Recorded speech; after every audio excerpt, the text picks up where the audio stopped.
Hello दोस्तों, कैसे हो आप सब। स्वागत है आपका अपने चैनल द बिग ट्यूटोरियल में। और हम लोग क्लास 10th एनसीईआरटी मैथ्स में प्रश्नावली 3.6 सॉल्व कर रहे हैं। और इसके पहले की यानी 3.1 से लेकर के 3.5 तक वी हैव ऑलरेडी सॉल्व, यानी कि हम लोग पहले से सॉल्व कर चुके हैं। और अगर अभी तक उन वीडियो को आपने नहीं देखा है और अगर ये हमारा वीडियो आपको पसंद आता है तो आप हमारे चैनल की प्लेलिस्ट में जा कर के उन वीडियो को देख सकते हैं। और वीडियो अच्छा लगे तो उसको लाइक और सब्सक्राइब करना मत भूलिएगा, जिससे कि आपको आने वाले वीडियो का नोटिफिकेशन आसानी से प्राप्त हो सके। और इस प्रश्नावली 3.6 के जो first part and second part हम लोग ऑलरेडी सॉल्व कर चुके हैं। ये भी वीडियो आपको प्लेलिस्ट में मिल जाएगा। सो आज के इस वीडियो में हम लोग जो थर्ड पार्ट है वहाँ से स्टार्ट करने वाले हैं। तो देखिए जो हम लोगों का थर्ड पार्ट क्या है भाई। थर्ड पार्ट क्या है, देखिए 4/x और प्लस का 3y इक्वल टू क्या है 14। ये हमने क्या किया, पहला समीकरण दे दिया।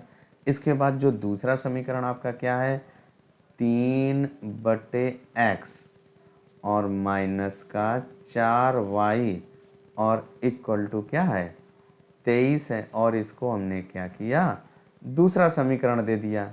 अब देखिए क्या है इसमें जो हमारा कैसे हमें हल करना है, क्या कह रहा है, निम्न समीकरणों के युग्मों को रैखिक समीकरण के युग्म में बदल करके हमें हल करना है। तो देखिए चलिए अब इनको हम लोग सॉल्व करते हैं। देखिए क्या है, हमें इनको रैखिक समीकरण में कैसे बदलेंगे। तो उसके लिए हम लोग क्या करेंगे, देखिए जो ये बटे वाला x है, थोड़ी देर के लिए हम लोग क्या करते हैं 1/x इक्वल टू यू ले लिया। और इसके बाद जो है जो आपका y है इसको भी आप थोड़ी देर के लिए मान लें, या चाहो तो आप y ही रहने दो। तो हम लोग क्या करते हैं, इसको y को हम लोग क्या लेते हैं, y is equal to v ले लिया। अब जहाँ पे 1/x है वहाँ पे u रख दीजिए और जहाँ एक y है वहाँ पे v रख दीजिए। तो क्या हो जाएगा, देखिए 4u हो जाएगा प्लस जो पहला समीकरण है 3v इक्वल टू क्या हो जाएगा 14। और इसके बाद जो दूसरा समीकरण आपका क्या बनेगा, 1/x की जगह u रखेंगे माइनस 4v और इक्वल टू 23 आपका है। अब देखिए क्या है, ये जो दो समीकरण हैं इनको हमें हल करना है। अब यहाँ से आप स्वतंत्र हैं, चाहे आप कोई भी विधि लगाएं, चाहे प्रतिस्थापन विधि लगाएं, चाहे विलोपन विधि लगाएं और चाहे आप बीज गुणन विधि से हल करें। ये आपके ऊपर निर्भर है आप कौन सा विधि अपनाना चाहते हैं। तो जिससे चाहे हम लोग उससे हल कर सकते हैं। तो आप देखिए क्या करें, हम लोग ये जो आपका पहला समीकरण है इस समीकरण के हम लोग क्या करेंगे, v जो आपका ये v लिखा है इसके गुणांकों को बराबर करेंगे हम लोग। तो यहाँ पे देखिए 4 है और यहाँ पे क्या है 3 है। तो 4 और 3 का लासा क्या होता है 12, यानी कि जो पहला समीकरण है उसमें हम लोग 4 से गुणा कर दें और जो दूसरा समीकरण है उसमें 3 से गुणा कर दें। तो ये आपका जो v के गुणांक है बराबर हो जाएंगे। तो कर दीजिए, देखिए क्या है आपका इस वाले समीकरण में, यानी कि पहले वाले समीकरण में हम लोग किससे गुणा कर रहे हैं 4 से गुणा कर रहे हैं। तो आप भी 4 से गुणा करिए। देखिए 4u लिखा है तो 4 चक्कू 16u हो जाएगा प्लस इससे 4 से गुणा करिए 4 तिहाई 12v और इक्वल टू 14 में 4 से गुणा करेंगे 14 चक्कू 56 हो जाएगा। अब इसमें किससे गुणा कर रहे हैं, जो दूसरा समीकरण है उसमें हम लोग किससे गुणा कर रहे हैं 3 से, तभी तो 4 तिहाई 12 होगा। अब देखिए क्या है 3 का 3u में गुणा करेंगे तो आपका क्या आ जाएगा 9u और इसके बाद माइनस का 12v और इक्वल टू इसमें कितने से गुणा कर रहे हो 3 से, तो 23 गुणे 3 करेंगे तो 69 आ जाएगा। अब इन दो समीकरण यानी कि हम लोग इसको दे दें तीसरा और इसको दे दीजिए आप चौथा समीकरण। इन पहले यानी तीसरा और चौथा समीकरण को जोड़ दीजिए तो क्या हो जाएगा, देखिए आपका 16u plus 12v equal to ये क्या है 56। और इसके बाद ये आपका देखिए 9u माइनस का 12v इक्वल टू कितना है 69। और इनको आप क्या कर रहे हैं जोड़ रहे हैं, तो जोड़ दीजिए। ये आपका प्लस माइनस कट गया, क्या बचा आपका 25u और इक्वल टू इधर आप जोड़ेंगे क्या 9 6 15 के 5 और इसके बाद 6 5 11 1 12। अब यहीं पे देखिए क्या हो जाएगा आपका u इक्वल टू क्या हो जाएगा देखिए 125 बटे जो आपका ये 25 गुणे में था इधर बटे में हो जाएगा 25।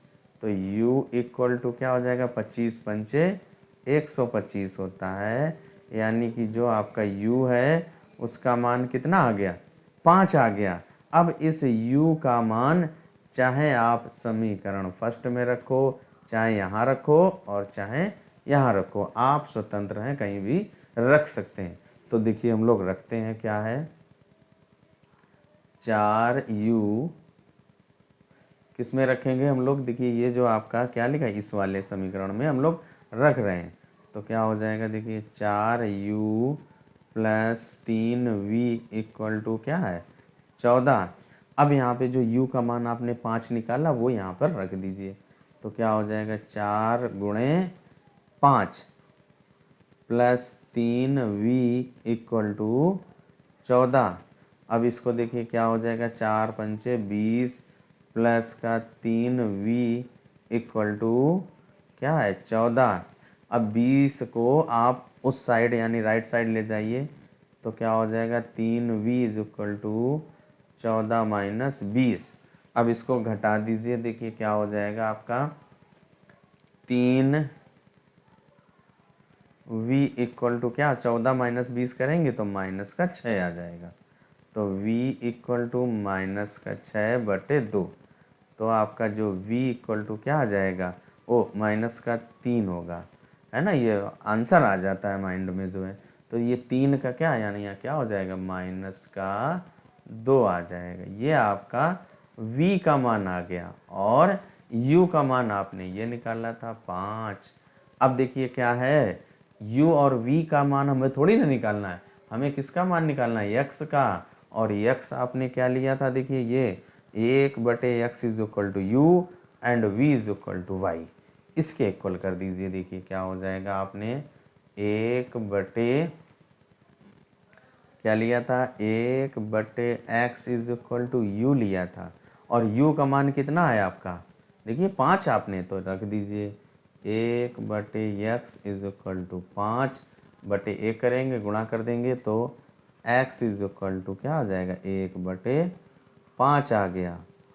ये x का मान आ गया और v का आपका क्या था v is equal to y था। v का मान कितना है -2 यानी y इक्वल टू माइनस का 2 आ गया। x का मान भी आ गया और y का मान भी आ गया। अब देखिए जो हम लोगों का चौथा पार्ट इसका क्या लिखा है 5 बटे x माइनस 1 प्लस 1 बटे वाई माइनस 2 इक्वल टू 2। इसके बाद जो दूसरा समीकरण क्या है 6 बटे x माइनस 1 माइनस 3 बटे x माइनस वाई माइनस 2 और इक्वल टू 1 लिखा है। इस समीकरण को हमें क्या करना है कि क्या कह रहा है कि रैखिक समीकरण युग्मों में बदल करके हल करना है। तो देखिए हमने क्या किया थोड़ी देर के लिए माना किया, माना 1 बटे x माइनस 1 इक्वल टू क्या ले लिया u और 1 बटे y minus 2 equal to v ले लिया। देखिए क्या है x माइनस 1 और y माइनस 2 ये आपके बटे में है, तो इनको हम लोग u और v ले लें। अब इसके बाद जो समीकरण जो पहला समीकरण क्या बन जाएगा देखिए 5 बटे x माइनस 1 है तो 5u प्लस 1 बटे वाई माइनस 2 को हम क्या ले सकते हैं v इक्वल टू 2। ये आप पहला समीकरण दे दीजिए। इसके बाद यहाँ पे देखिए क्या हो जाएगा आपका 6u minus 3v equal to क्या है 1। इसको आप क्या करिए दूसरा समीकरण दे दीजिए। अब क्या करेंगे, देखिए जो पहला समीकरण और दूसरा समीकरण इनको हमें क्या करना है, हल करना है। तो अब फिर वही बात आ जाती है कि आप अब यहाँ पे स्वतंत्र हैं, चाहे जो विधि आप अपनाना चाहें वो विधि अपना सकते हैं। तो हम लोग क्या करेंगे, देखिए यहाँ पे जो पहले समीकरण में v आपका जो लिखा है, ये आपका जो v लिखा है ये हमारा क्या है, देखिए यहाँ पे 1 इसका गुणांक है और यहाँ पे क्या है, दूसरे समीकरण में -3 है।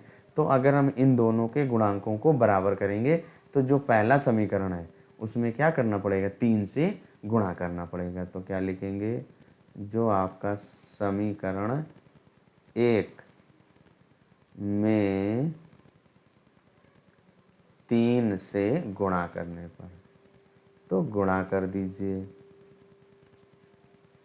गुणा करने पर देखिए जो पहला समीकरण ये आपका लिखा है, तो 5 में 3 से गुणा करोगे 5 × 15u और प्लस 3v इक्वल टू, जब आप राइट साइड में 2 है 3 दूनी 6 हो जाएगा। और इधर जो दूसरा समीकरण इसी के नीचे लिख दीजिए, क्या हो जाएगा, 6u और माइनस का 3v और इक्वल टू 1। अब इसको क्या करिए, आप जोड़ दीजिए। तो क्या हो जाएगा, ये प्लस और माइनस कट गया, 15 6 21u इक्वल टू, ये क्या है, 6 और 1 7 हो जाएगा। अब देखिए इसको इधर ही सॉल्व करते हैं, तो क्या हो जाएगा, देखिए आपका u इक्वल टू 7/21 हो जाएगा। ये आपका यू 21 जो है u के साथ गुणे में है तो बटे में, इसको काट दीजिए, 7 एकम 7 7 तियां 21, यानी कि u बराबर 1/3 आ गया। यानी कि जो आपने माना था u, उसका मान कितना आ गया, 1/3 आ गया। अब क्या करेंगे आप, इस u का मान चाहे आप समीकरण फर्स्ट में रखो इसमें, और चाहे समीकरण सेकंड में रखो, जिसमें चाहो आप उसमें रख दो और v का मान निकालें। तो क्या करेंगे, देखिए u का मान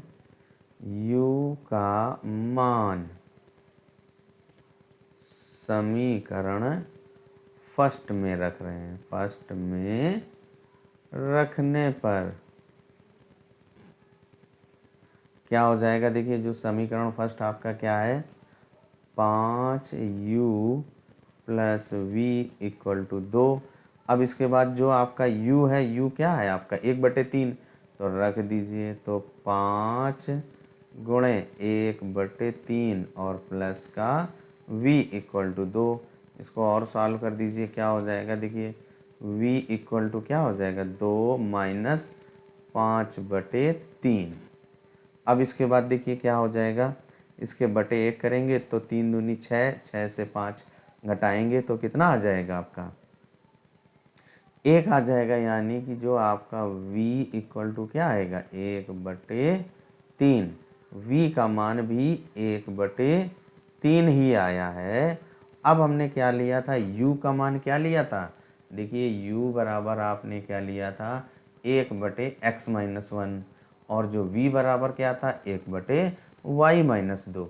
अब इनके इक्वल कर दीजिए, देखिए क्या है, u 1/x-1 इक्वल टू क्या आपने लिया था, u, तो क्या हो जाएगा, 1/x-1 बराबर 1/3। इनका तिरछा गुणा कर देंगे तो x-1 इक्वल टू 3, तो x is equal to 3 plus 1, तो x इज इक्वल टू क्या आ जाएगा, 4। यानी कि x का मान कितना आया, 4।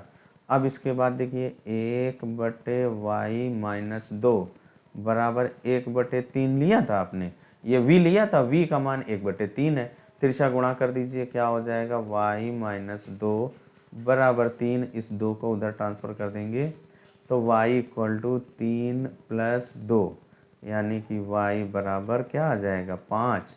ये हमारा क्या हुआ, y का मान आ गया। x और y के मान निकालने थे, x का मान क्या आया, 4, y का मान क्या आया, 5। यही हम लोगों का आंसर हो गया।